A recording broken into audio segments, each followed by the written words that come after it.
La vie publique de Jésus ne va durer que 3 ans. 3 ans, à l'échelle de l'histoire, c'est extrêmement court. Il n'a rien écrit, les évangiles vont être rédigés après sa crucifixion, il n'a fait aucune conquête militaire, aucune invasion, et en seulement 3 ans de vie publique, Jésus va fonder le plus important mouvement religieux de toute l'histoire de l'humanité. Pour reprendre simplement les 3 plus importantes religions en termes de nombre de fidèles, il y a le christianisme avec 2,2 milliards de chrétiens, l'islam avec 1,5 milliard de musulmans et l'hindouisme avec 1 milliard de croyants. Et je ne prends ici que l'Église qu'il a directement fondée. Mais les musulmans voient dans Jésus un prophète, pour les témoins de Jéhovah, c'est un archange, et je lisais encore récemment, le Dalai Lama parle de Jésus, où il estime que Jésus est un bodhisattva, un Bouddha. Donc tout ça pour dire le rayonnement incroyable qu'a eu Jésus en l'espace simplement de 3 ans de vie publique. Alors qu'allons-nous faire dans cette vidéo? Eh bien nous allons essayer de comprendre quelle révolution religieuse, quelle révolution spirituelle Jésus a-t-il opéré. Cette révolution qui va avoir un impact aussi important sur l'histoire de l'humanité. Avant ça, comme d'habitude, je vous invite à aller voir le site epit.com. Donc c'est le site dans lequel on répertorie l'ensemble des vidéos qu'il y a sur notre chaîne YouTube et aussi d'autres vidéos qui ne sont tout simplement pas sur YouTube ou qui sont sur d'autres chaînes et que l'on plug directement sur notre site. Vous pouvez notamment vous abonner à la newsletter, vous recevrez un mail lors de la publication d'une nouvelle vidéo. Il n'y a pas de pub, il n'y a pas de spam, c'est uniquement pour prévenir la publication des nouvelles vidéos. Ceci étant dit, bienvenue dans cet épître consacré à cette révolution nommée Jésus.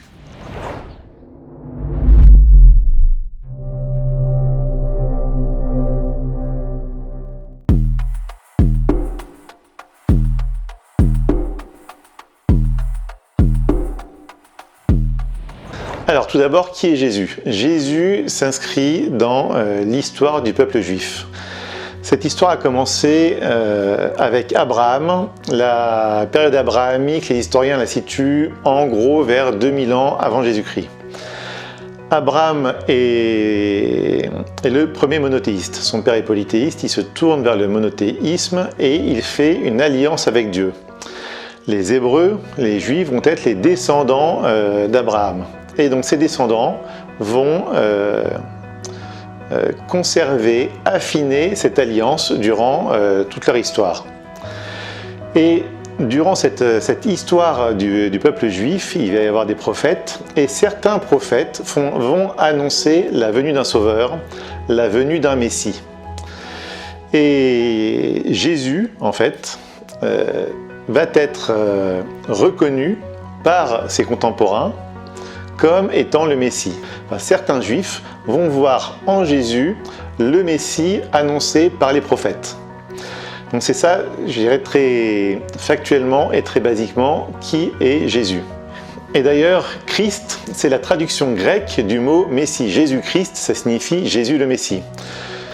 Donc il y a une première alliance fondée par Abraham et Jésus va initier une nouvelle alliance, une seconde alliance, qui va être le christianisme qu'on appelle parfois la Nouvelle Alliance. Et cette Nouvelle Alliance va être à la fois en continuité avec la Première Alliance et en même temps en rupture. C'est-à-dire que Jésus va établir une sorte de révolution religieuse, une révolution spirituelle qui à la fois s'inscrit dans la continuité de la Première Alliance, mais en même temps qui établit des éléments de rupture. L'alliance, qu'est-ce qu'il a défini finalement? C'est une modalité de relation avec Dieu. Et Jésus va donner un nouveau mode de relation avec Dieu. Donc ce qu'on va faire au cours de cet épître, c'est qu'on va précisément voir quelles sont ces révolutions que va incarner Jésus. Mais pour ça, il faut aussi comprendre la première alliance, parce que précisément la seconde alliance s'inscrit dans une continuité de cette première alliance. Et dans cette première alliance, il y a déjà deux révolutions spirituelles. Une révolution initiée par Abraham, mais qui va s'achever plusieurs siècles plus tard, et une autre révolution révélée à Moïse. Donc ça va être les deux révolutions de la première alliance, et Jésus va à lui seul incarner deux autres révolutions spirituelles qu'on va voir juste après.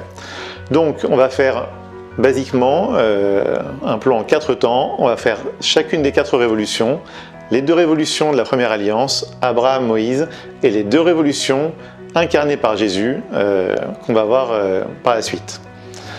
Donc commençons par cette première révolution initiée par Abraham.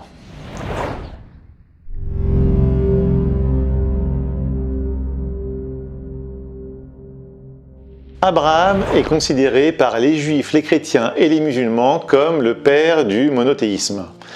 Le père d'Abraham est polythéiste et Abraham se convertit au Dieu unique, donc au monothéisme.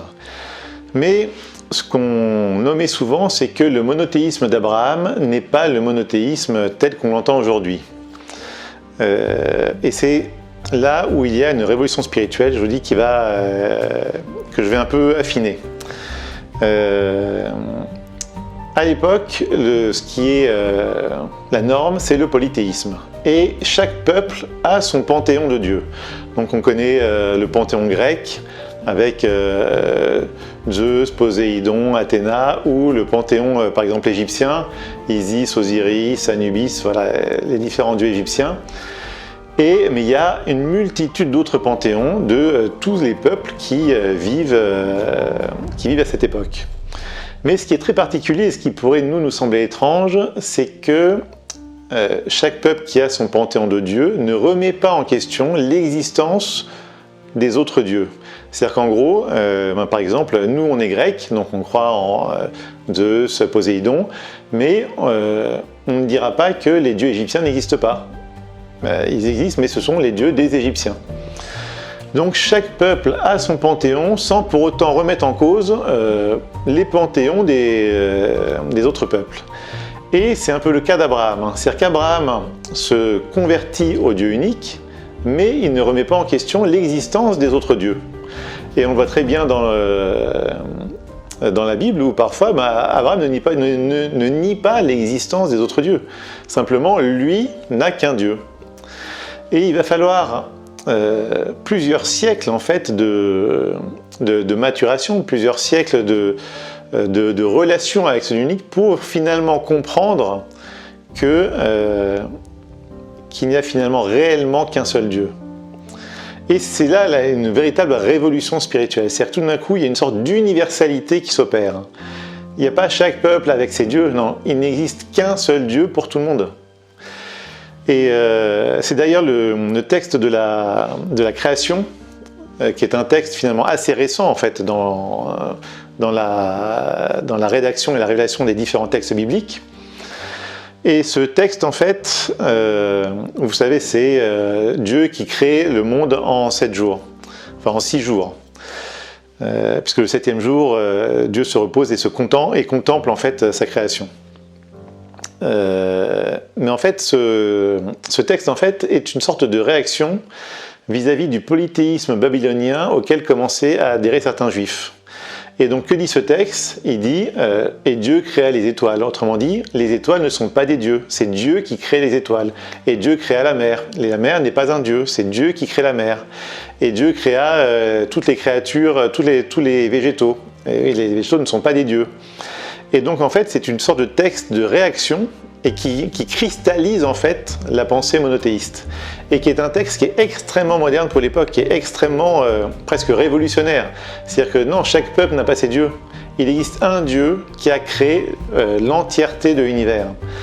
Et c'est un texte justement qui réagit contre, qui recristallise en fait, qui refonde la foi du peuple juif vis-à-vis justement de juifs qui commençaient à un peu s'égarer et parfois à adhérer aux croyances babyloniennes et aux dieux babyloniens. Et de même, on a aussi après l'autre création qui est un peu plus récente, qui est la création d'Adam et Ève, où justement les Juifs, donc on a dit les Juifs sont les descendants d'Abraham, mais là en fait ils disent finalement on est tous descendants des mêmes, on est tous frères en fait. On est tous descendants d'Adam et Ève, on est tous frères. C'est-à-dire qu'en fait le texte de la création, c'est un texte qui est extrêmement novateur, mais c'est un texte qui a une visée spirituelle. C'est pas un texte qui a une visée scientifique ou une description de est-ce que la lumière a été créée avant la Terre, etc. C'est pas la question du texte de la création. Et c'est un texte qui est, encore une fois, qui est un peu l'aboutissement de cette révolution spirituelle initiée par Abraham lorsqu'il s'est tourné vers le monothéisme. Enfin, l'aboutissement, la cristallisation de cette révolution initiée par Abraham. Les Juifs, en fait, il y avait déjà cette notion d'un Dieu unique et universel avant la rédaction de ce texte de la création, mais finalement ce texte de la création cristallise et met en parole, synthétise cette révolution monothéiste. Passons maintenant à la seconde révolution, la révolution révélée à Moïse.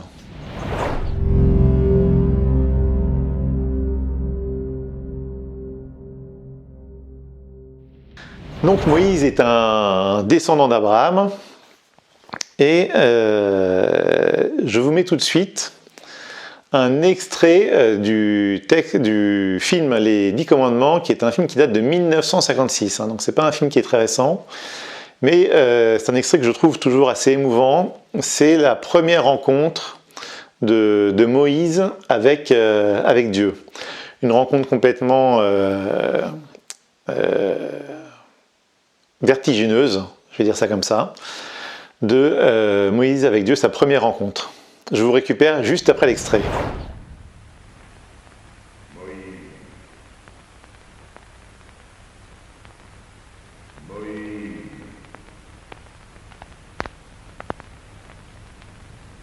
Me voici. Ôte tes souliers de tes pieds,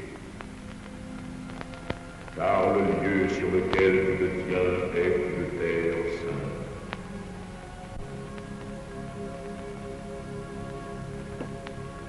Je suis le Dieu de ton père, le Dieu d'Abraham. Aussi je t'enverrai, toi, Moïse, auprès de Pharaon pour faire sortir mon peuple d'Égypte. Je mettrai mes lois dans son cœur et les graverai dans son esprit. Que suis-je donc pour que tu m'aies choisi? Maintenant, va, et je serai avec toi. Mais quand je dirai à tes enfants que c'est le Dieu de leur père qui m'envoie, ils me demanderont quel est son nom. Que devrais-je alors leur répondre? Je suis ce qui est.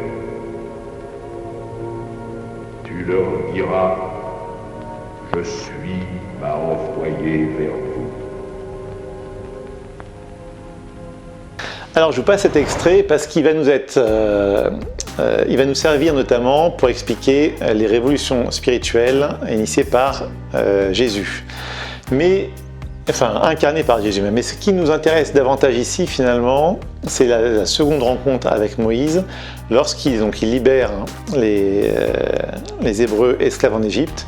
Il les ramène au pied du mont Sinaï, il gravit le mont Sinaï, il retrouve Dieu qui lui donne la loi. Et la loi constitue cette seconde révolution spirituelle de la première alliance. Au cœur de la loi, il y a les 10 commandements. Les 10 commandements, c'est « Tu n'auras pas d'autre Dieu que moi, tu ne te feras pas d'idole, tu ne prononceras pas le nom de Dieu pour faire le mal, tu feras du Shabbat un jour sacré, tu honoreras ton père et ta mère, tu ne commettras pas de meurtre, tu ne commettras pas d'adultère, tu ne commettras pas de vol, tu ne commettras pas de mensonge, tu ne convoiteras pas la maison de ton prochain. » Voilà les 10 commandements qui constituent le cœur de la loi. Mais cette loi se déploie dans 613 commandements. Tout d'abord, en quoi c'est une révolution spirituelle? C'est une révolution spirituelle sur deux aspects. Un, son caractère, l'avancée morale qu'elle constitue. Il faut bien imaginer qu'à l'époque, il y avait des sacrifices humains. À l'époque, il y avait des guerres sanglantes, des viols, des meurtres, voilà. Notamment, par exemple, c'est le culte de Moloch qui avait lieu proche des Juifs. Les historiens le situent proche donc vers Canaan. Et c'est un culte où on sacrifiait des enfants. Donc on voit voilà, qu'on est dans une époque qui pouvait être assez sanglante. Et là, au cœur d'un coup de ces commandements, c'est tu ne commettras pas de meurtre, de vol, de mensonge. On sent qu'il y a dans ces 10 commandements une sorte de noyau moral qui est un noyau tout à fait fondateur. Je veux dire, ce noyau moral, c'est le noyau de toute civilisation, alors je veux dire civilisée, mais voilà, ce serait encore tout à fait actuel comme noyau d'une morale de base, et qui se situe ici au cœur des 10 commandements, au cœur de la loi, dans un contexte encore qui n'est pas du tout, pour qui ce niveau moral n'est pas du tout atteint. Voilà, lorsqu'on voit le contexte général dans lequel le peuple juif se situe, donc là on est vers l'an 1000, un peu moins de l'an 1000 avant Jésus-Christ, un peu avant l'an 1000 avant Jésus-Christ. Je veux dire, c'est un contexte qui est assez violent, assez brutal, et pour lequel ce cœur civilisationnel paraît tout à fait novateur. L'autre révolution qu'il y a, c'est que la loi s'applique à tout le monde. C'est-à-dire qu'elle s'applique autant aux rois qu'aux paysans. Voilà, il y a quelque chose de profondément égalitaire dans la loi. C'est-à-dire que souvent, on voit donc les peuples alentours, je prends l'exemple de l'Égypte. À la tête de l'Égypte, on a un pharaon, et un pharaon qui peut avoir le pouvoir de vie et de mort sur ces sujets. Donc là, on voit que voilà, c'est une loi qui s'applique à tout le monde, y compris au roi. Voilà, tu ne commettras pas de meurtre, d'adultère, voilà. Alors ça ne veut pas dire que les rois d'Israël n'ont pas enfreint la loi, mais néanmoins cette loi voilà, avait cette finalité de mettre tous les hommes, je dirais, à équivalence face à Dieu. Donc il y a quelque chose voilà, ici aussi de profondément novateur, une sorte de révolution spirituelle, d'avancée spirituelle qui est réelle avec cette révélation de la loi donnée à Moïse. Donc ça, c'est la seconde révélation spirituelle au sein de cette première alliance. Donc le monothéisme qui va mettre du temps à émerger et qui finalement va aboutir à ce texte d'une profonde universalité, et la loi qui constitue une avancée morale, une avancée spirituelle, de par à la fois son contenu, mais en même temps son caractère profondément égalitaire. Mais maintenant, avant de passer à la nouvelle alliance, je dois juste faire la jonction entre Moïse et Jésus. Donc je vais juste vous raconter extrêmement rapidement cette histoire parce que ce sont des éléments qui vont nous servir à comprendre cette nouvelle alliance. Ces deux révolutions spirituelles que Jésus va incarner. Donc on a l'étape de la loi. Ces étapes de la loi vont être placées dans une arche qu'on appelle l'arche de l'alliance. Et pour les Juifs, cette arche de l'alliance constitue la présence réelle de Dieu au milieu d'eux. Et ce qu'il faut comprendre, c'est que pour les Juifs, il n'y a de Dieu, il n'y a de saint que Dieu. Vous savez, dans le calendrier chrétien, on a Saint Paul, Saint Jean, Saint Thomas. Pour les Juifs, non, il n'y a de saint que Dieu. Les Juifs vont arriver en terre promise, ils vont choisir Jérusalem comme capitale et ils vont construire un temple absolument gigantesque au cœur de Jérusalem.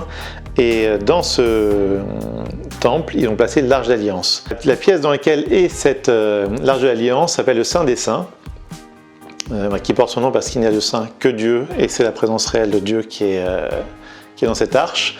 Et cette pièce est fermée par un immense rideau que seul le grand prêtre est autorisé à traverser une fois par an. Et le temple est construit de manière concentrique autour de cette pièce. Et en gros, plus on se rapproche de cette pièce, plus il est nécessaire que l'on ait un état de pureté élevé. C'est-à-dire qu'il n'y a que, en gros, plus on s'éloigne, plus l'accès est autorisé à un nombre important de personnes. Et plus on se rapproche, plus les personnes qui ont accès à ces niveaux du temple sont restreintes et nécessitent d'avoir un état de pureté particulier. Voilà, je vous dis ça parce que ça va nous servir pour mieux comprendre la révolution incarnée par Jésus lors de cette seconde alliance. Nous passons tout de suite aux révolutions justement précisément incarnées par Jésus.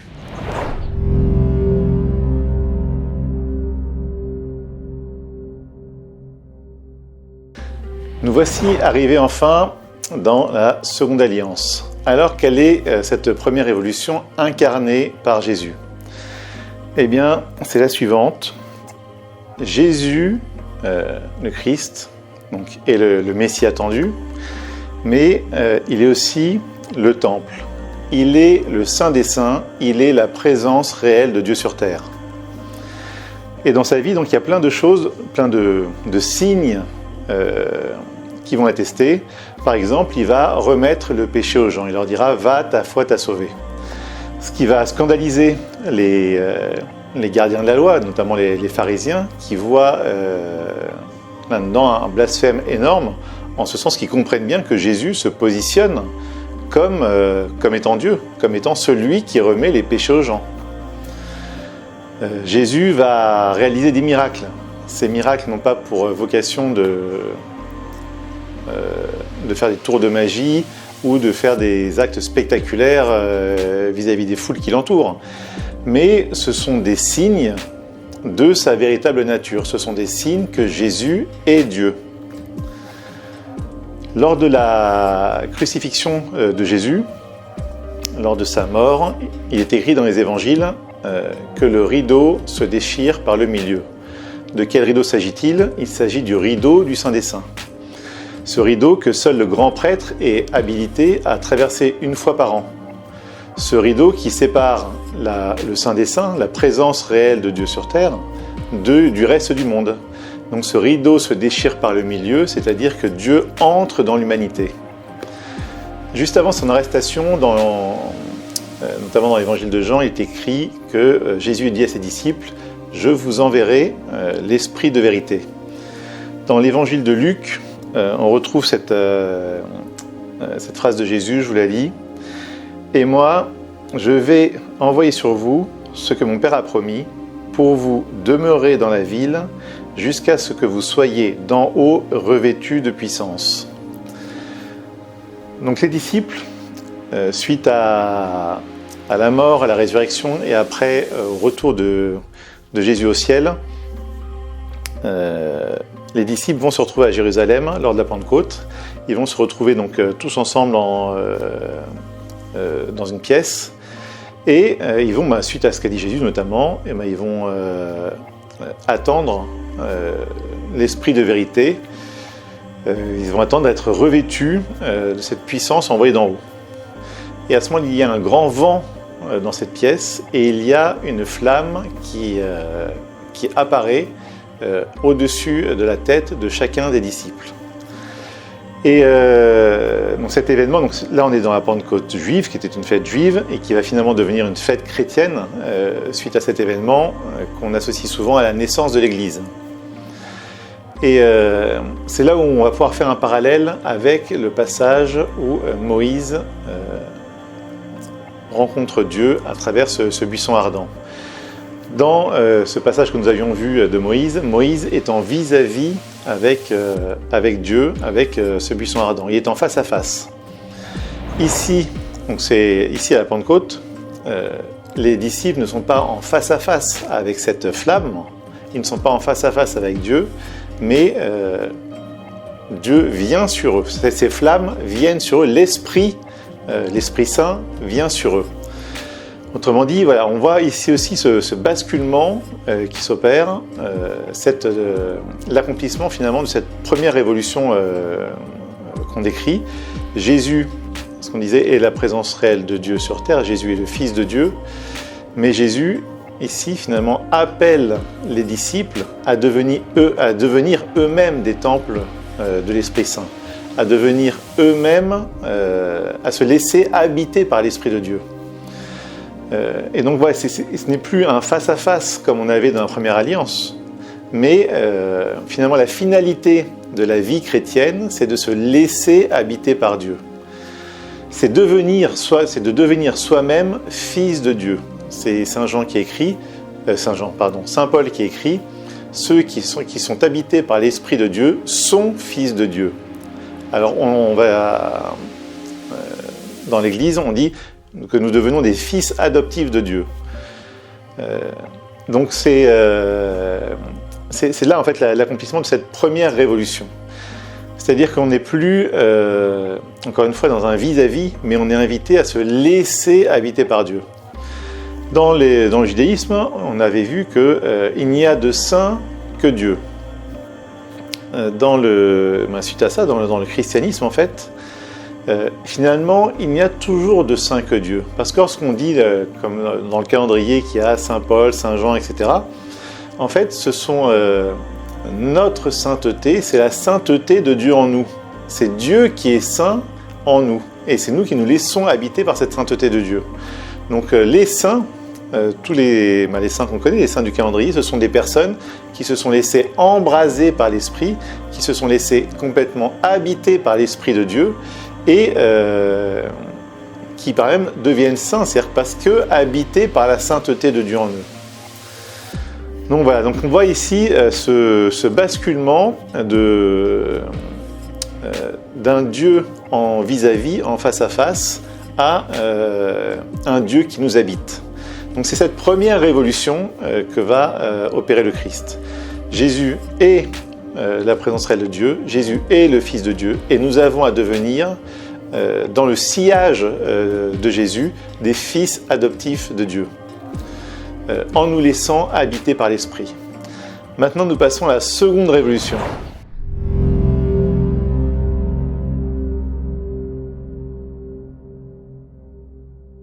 Dans la première alliance, la loi constitue le contrat de l'alliance, c'est-à-dire que je fais alliance en respectant la loi. Dans les évangiles, les gardiens de la loi, notamment les pharisiens, critiquent Jésus parce qu'ils estiment que Jésus transgresse la loi et qu'il se met hors de l'alliance. Jésus guérit le jour du Shabbat, Jésus ne fait pas ses actes de purification avant de manger. Voilà, donc pour les pharisiens, Jésus ne respecte pas la loi et donc Jésus se met hors de l'alliance. Jésus, au contraire, dit cette phrase « Je ne suis pas venu abolir la loi, je suis venu l'accomplir ». Qu'est-ce que ça veut dire ? À un moment donné, Jésus en fait interroge un juif et lui demande finalement que dit la loi. Et ce juif lui répond, eh bien, la loi elle dit aime ton Dieu et aime ton prochain. Et Jésus lui répond, tu as tout compris, fais ça et tu seras sauvé. Finalement, ce que le Christ reproche aux pharisiens, c'est précisément de passer à côté de l'essentiel de la loi, notamment de l'amour de Dieu et du prochain.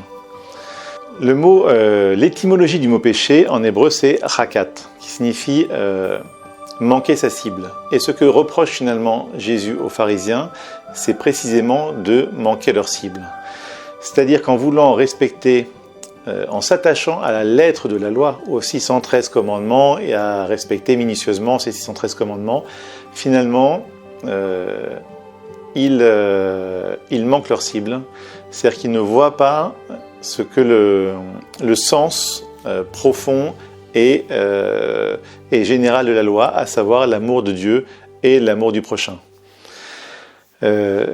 Cette autre révélation que donne Jésus, c'est que Dieu est amour et que finalement la finalité de la vie chrétienne, c'est de se laisser habiter par un Dieu amour. Et il y a ici du coup une autre révolution.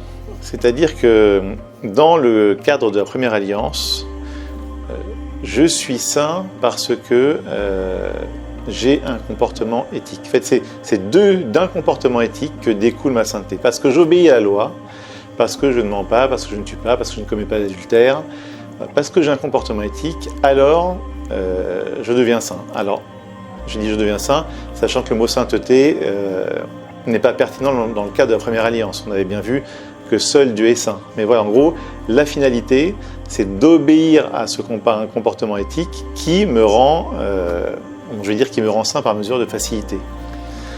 Dans la seconde alliance, c'est l'inverse. C'est parce que je suis saint, parce que je me suis laissé habiter par un Dieu amour, que j'ai un comportement éthique.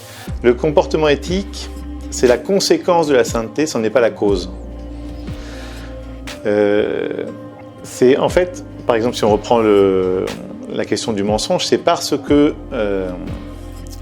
je porte sur l'autre un regard d'amour, même si l'autre est pénible, même si l'autre peut être agaçant, je vois par les regards de Dieu, je vois à travers le regard de Dieu que cet autre est infiniment respectable et que finalement il est agaçant parce que c'est quelqu'un de blessé, parce que c'est la vie qui l'a amené à ça, mais il y a en lui quelque chose d'infiniment respectable.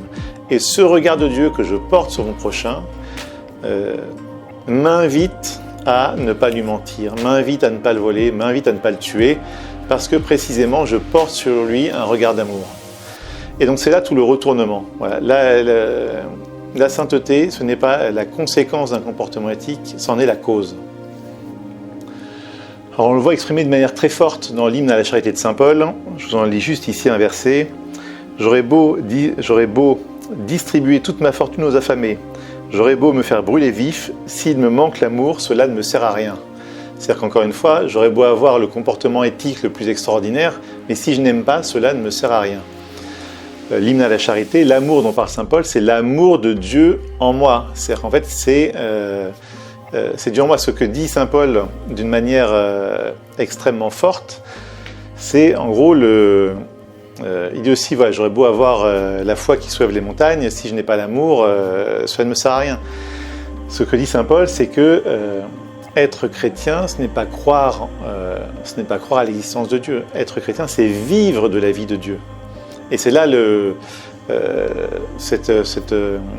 renversement, cette révolution incarnée par le Christ. C'est-à-dire qu'on n'est plus en vis-à-vis avec Dieu, où notre relation entre Dieu et nous, c'est une relation légaliste, c'est une relation par la loi.